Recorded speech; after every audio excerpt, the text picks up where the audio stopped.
ಸಿಂಹ ಚೆನ್ನಾಗಿ ಊಟ ಮಾಡಿ ಮಲಗಿರುತ್ತೆ. ನಮ್ಮ ಇಲಿ ಅದರ ಮೇಲೇನೆ ಹತ್ತಿ ಆಟ ಆಡೋಕೆ ಶುರು ಮಾಡುತ್ತೆ. ನೋಡಿ, ಈ ಒಂದೇ ಒಂದು ಸಣ್ಣ ತಪ್ಪು ಇಡೀ ಕಥೆಯ ಗತಿಯನ್ನೇ ಬದಲಿಸ್ಬಿಡುತ್ತೆ. ಹಾಯಾಗಿ ಮಲ್ಗಿದ್ದಾಗ ಡಿಸ್ಟರ್ಬ್ ಆದ್ಲೆ ಯಾರಿಗೆ ತಾನೇ ಕೋಪ ಬರಲ್ಲ ಹೇಳಿ. ಸಿಂಹಕ್ಕೂ ಅಷ್ಟೇ ಸಿಕ್ಕಾಪಟ್ಟೆ ಕೋಪ ಬಂದ್ಬಿಡ್ತು. ಕಂಡುಬಿಟ್ಟು ಆ ಪುಟ್ಟ ಇಲಿಯನ್ನ ತನ್ನ ದೊಡ್ಡ ಪಂಜದಲ್ಲಿ ಹಿಡ್ದೇ ಬಿಡುತ್ತೆ. ಪಾಪ ಆ ಇಲಿಯ ಸ್ಥಿತಿ ಹೇಗಾಗಿರ್ಬೇಕು? ಪೂರ್ತಿ ಹೆದ್ರುಕೊಂಡು ಜೀವ ಉಳಿಸ್ಕೊಳ್ಳೋಕೆ ಒದ್ದಾಡ್ತಾ ಇತ್ತು. ಆಗ ಇಲಿ ಜೀವಭಯದಿಂದ ಬೇಡ್ಕೊಳ್ಳುತ್ತೆ, ಅರಸರೇ, ದಯವಿಟ್ಟು ನನ್ನನ್ನು ಬಿಟ್ಬಿಡಿ.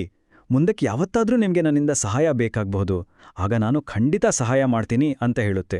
ನೋಡಿ, ಇಲ್ಲೇ ಮೊದಲ ಬಾರಿಗೆ ಕೃತಜ್ಞತೆ, ಒಬ್ರಿಗೊಬ್ರು ಸಹಾಯ ಮಾಡ್ಕೊಳ್ಳೋದು ಅನ್ನೋ ಐಡಿಯಾ ಕಥೆಯೊಳಗೆ ಬರೋದು.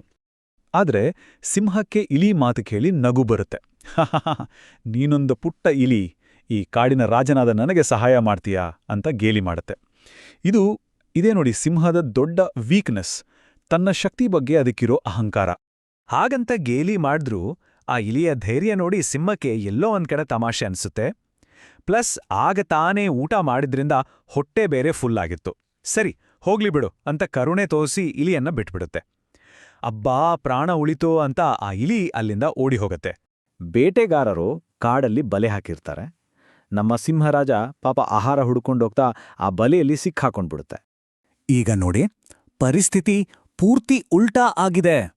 ಇಡೀ ಕಾಡಿನ ರಾಜ ಈಗ ಅಸಹಾಯಕ, ಭಯ, ನೋವಿನಿಂದ ಗರ್ಜನೆ ಮಾಡ್ತಾ ಇದೆ. ಆದ್ರೆ ಏನ್ ಮಾಡಿದ್ರೂ ಆ ಬಲೆಯಿಂದ ಹೊರಗೆ ಬರೋಕ್ ಆಗ್ತಿಲ್ಲ, ಒದ್ದಾಡ್ತಾ ಇದೆ. ಸಿಂಹದ ಆ ಗರ್ಜನೆ ಇದೆಯಲ್ಲ, ಅದನ್ನ ಪೊದೆಗಳ ಮರೆಯಿಂದ ನಮ್ಮ ಪುಟ್ಟ ಇಲಿ ಕೇಳಿಸ್ಕೊಳ್ಳುತ್ತೆ. ತಕ್ಷಣ ಅದಕ್ಕೆ ಗೊತ್ತಾಗತ್ತೆ ತನ್ನ ಸ್ನೇಹಿತ ಕಷ್ಟದಲ್ಲಿದ್ದಾನೆ ಅಂತ. ಹೆದರಿಕೊಂಡು ಬಚ್ಚಿಟ್ಕೊಳ್ಳೋ ಬದಲು ಕೃತಜ್ಞತೆ ತೋರ್ಸೋಕೆ ಇದೇ ಸರಿ ಟೈಮ್ ಅಂತ ಸಹಾಯ ಮಾಡೋಕೆ ನಿರ್ಧರಿಸುತ್ತೆ. ಇಲಿ ತಕ್ಷಣ ಆ ಬಲೆ ಹತ್ರ ಓಡುತ್ತೆ.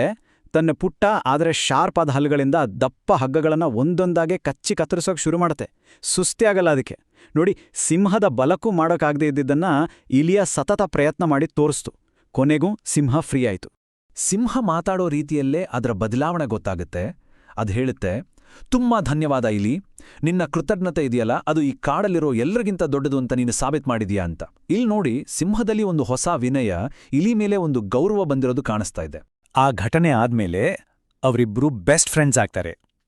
ಒಬ್ಬರ ಮೇಲೊಬ್ಬರಿಗೆ ಗೌರವ, ಸಹಾಯ ಮಾಡೋ ಮನಸ್ಸು, ಇವುಗಳ ಮೇಲೆ ಕಟ್ಟಿದ ಅವರ ಸ್ನೇಹ ಇಡೀ ಕಾಡಿಗೆ ಒಂದು ಮಾದರಿಯಾಗುತ್ತೆ.